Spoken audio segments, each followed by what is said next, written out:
सरदार सेना का सांगठनिक विस्तार, ब्रजेश पटेल और विनय चौधरी को मिली जिम्मेदारी।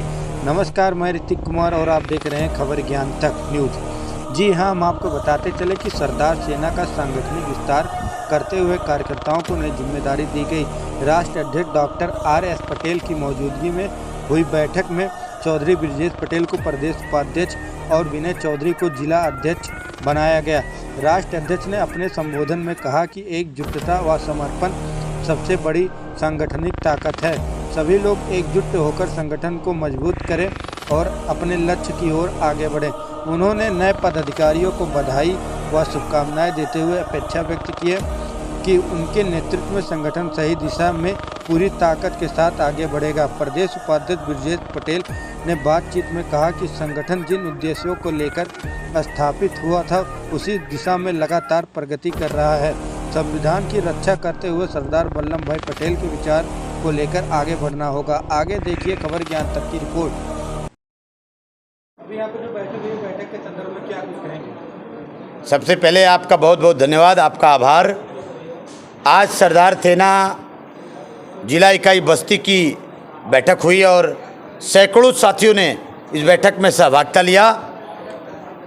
सरदार सेना जिला इकाई और प्रदेश इकाई के गठन के रूप में हम लोग आज बस्ती आए हुए हैं, जिसमें सरदार सेना के पूर्व जिलाध्यक्ष और पूर्व प्रदेश उपाध्यक्ष रहे बहुत ही क्रांतिकारी साथी ब्रजेश चौधरी को पुनः प्रदेश उपाध्यक्ष और सह जिला प्रभारी बस्ती मनोनीत किया गया तथा विनय चौधरी को जिला अध्यक्ष बस्ती के रूप में सर्वसम्मति से आज जो सैकड़ों कार्यकर्ता बैठे उन सब की सर्वसम्मति के आधार पर विनय चौधरी को जिला अध्यक्ष की कमान बस्ती के लिए दिया गया। और क्या कुछ संदेश देंगे? सरदार सेना वंचितों की एक बेहतरीन संघर्षशील सड़क पर संगठन है, जो सड़क से लेकर सदन तक लड़ने की मादा रखती है। वंचित समाज के किसी भी वर्ग के, किसी भी जाति के ऊपर जब भी प्रहार होता है, कोई भी प्रहार उनके साथ अन्याय अत्याचार होता है, तो सरदार सेना सबसे पहले उनको न्याय दिलाने के लिए अग्रिम पंक्ति पर खड़ी होकर के लड़ती है। आज हम लोगों ने बैठकर निर्णय लिया कि अगले 6 महीने के अंदर सरदार सेना बस्ती की सबसे मजबूत और सबसे बड़ी संगठन के रूप में स्थापित होगी। ऐसा सैकड़ों लोगों ने सर्वसम्मति से निर्णय लिया है। धन्यवाद देता हूँ। मैं प्रदेश अध्यक्ष पद पे नहीं मनोनीत हुआ, मिस्टेक, प्रदेश उपाध्यक्ष और जिला प्रभारी बनाया गया। मैं राष्ट्रीय कमेटी को धन्यवाद देता हूँ और विगत 6 वर्षों से मैं कंटिन्यू संगठन के लिए काम किया।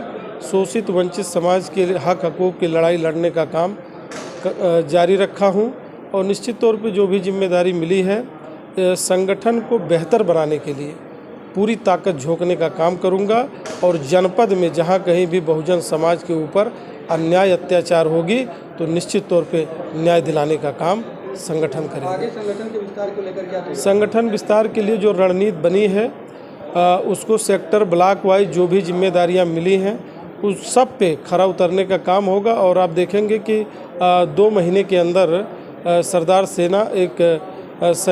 सेना के सैनिकों की एक लंबी चौड़ी टीम होगी और जो नवागत जिला अध्यक्ष बनाए गए हैं आदरणीय विनय चौधरी जी को हम लोग धन्यवाद भी देते हैं, बधाई भी देते हैं, क्योंकि मुझे कहीं ना कहीं पूर्ण विश्वास है कि विनय चौधरी जी युवा हैं और उनके नेतृत्व में संगठन निरंतर आगे बढ़ने का काम करेगा। शोषित वंचित में जितने पिछड़े दबे कुचले लोग हैं, समाज में जो सताए हुए लोग हैं, उन्हीं लोगों के हक हकूक़ की लड़ाई लड़ने का काम जारी रहेगा। देश आज़ादी के 75 वर्ष बाद भी बहुजन समाज में अत्याचार होता है, इसके संदर्भ में देखिए, जो बाबा साहब का संविधान था, जो उसमें हमको आरक्षण का अधिकार मिला था, हम लोगों को जो मूलभूत आवश्यकताएं थी वही हमको नहीं मिल पाया।